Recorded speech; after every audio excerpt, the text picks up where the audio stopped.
Mastering manual testing interviews, essential techniques, and real world examples. Hi everyone and welcome to today's video on manual testing interview questions. In this session, I have carefully curated a list of 12 essential questions that you are likely to encounter during your manual testing interviews. We will cover a range of topics from the basics of black box and white box testing to detailed discussions on test scenarios, test plans, regression testing, and more. I'll break down each question with clear, simple explanations and real life examples, ensuring that whether you are just starting out or looking to polish your interview skills, you will find valuable insights here.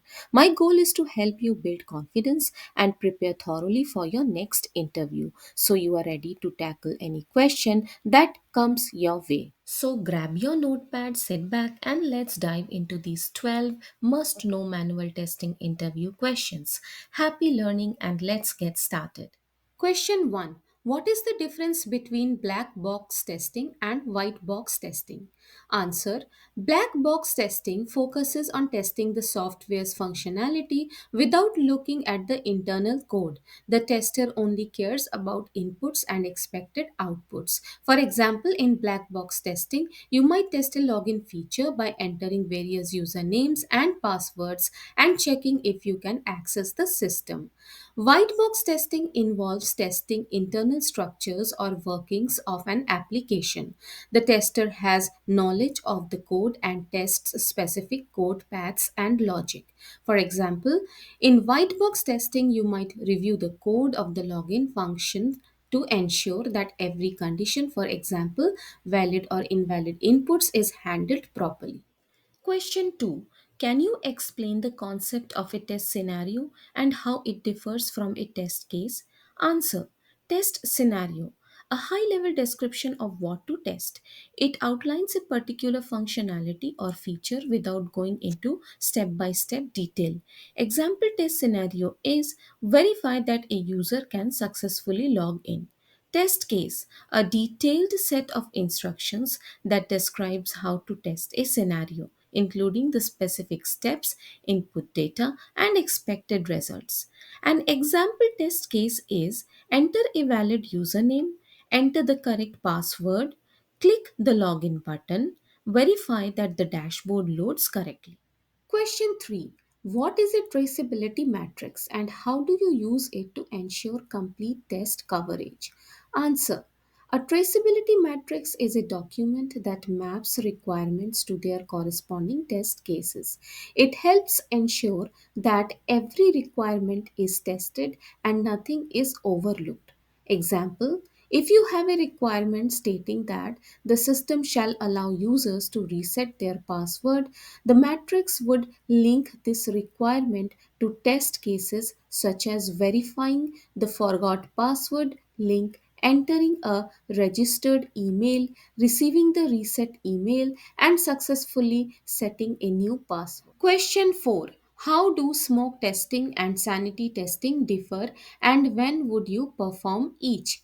Answer. Smoke testing, a quick preliminary test to check if the basic functionalities of an application work after a new build. An example for smoke test is after a new build, check if the application launches, login works, and main menus appear. Sanity testing, a more focused check to verify that specific bugs have been fixed or changes are working correctly, usually after receiving a stable build. Example for sanity test is after a bug fix in the login feature, test just the login functionality to ensure that the issue is resolved. Question 5. How do you approach regression testing manually and what challenges have you faced with it? Answer. Manual regression testing involves rerunning a set of previously executed test cases after a new code change to ensure that existing functionalities are not broken. Example, after updating a website, you manually retest core features like login, navigation, and checkout. It can be time consuming and repetitive. which is why automation is sometimes used to complement manual efforts. Question 6. What is risk based testing and how do you prioritize testing efforts based on potential risks? Answer. Risk based testing is a strategy that focuses on testing the most critical functionalities first, those areas that would have the highest impact if they failed. Prioritization is based on the likelihood of failure and the potential consequences. Example, in an e commerce application, the checkout process is high risk because any failure here directly affects revenue.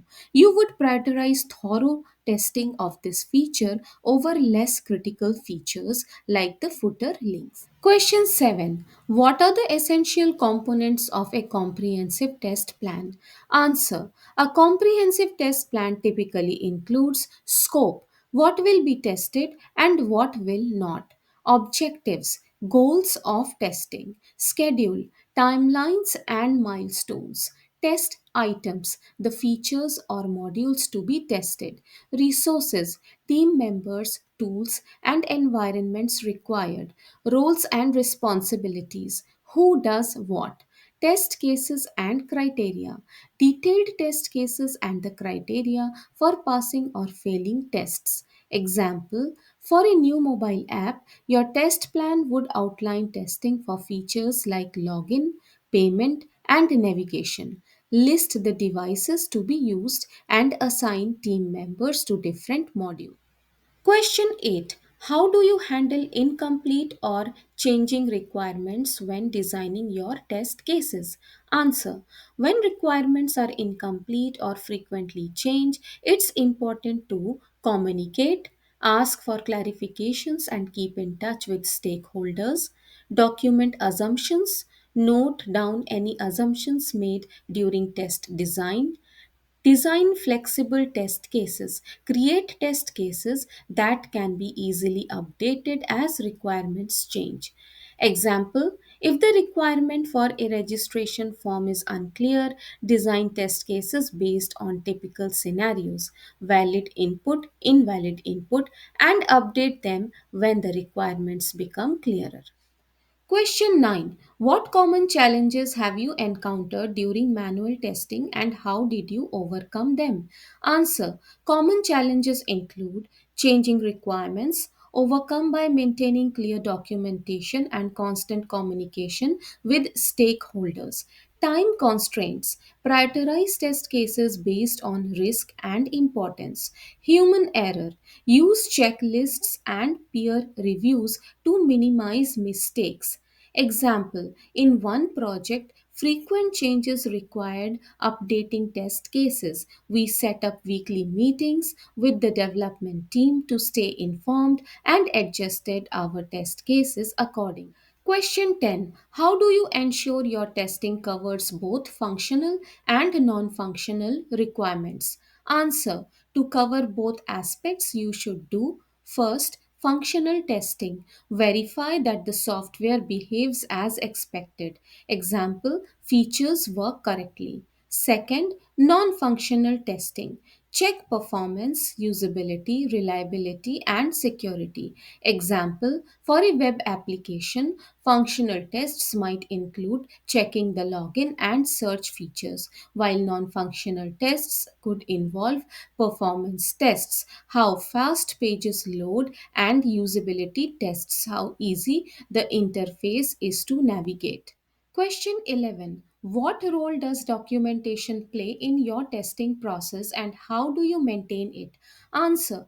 Documentation is critical because it records what was tested, the results, and any defects found. It helps in tracking progress, communicating with the team, and serves as a reference for future testing cycles.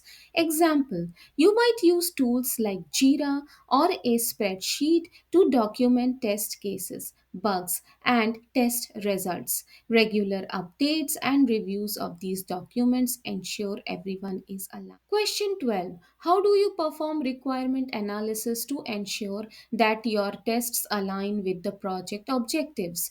Answer. Requirement analysis involves reviewing all project documents and discussing with stakeholders to understand what the software should do. From there, you design your test cases to match each requirement. Example. Before starting tests for a new feature, you read through the requirements document and discuss with the project manager to clarify any doubts. Then you map each requirement to one or more test cases, ensuring every aspect of the functionality is covered.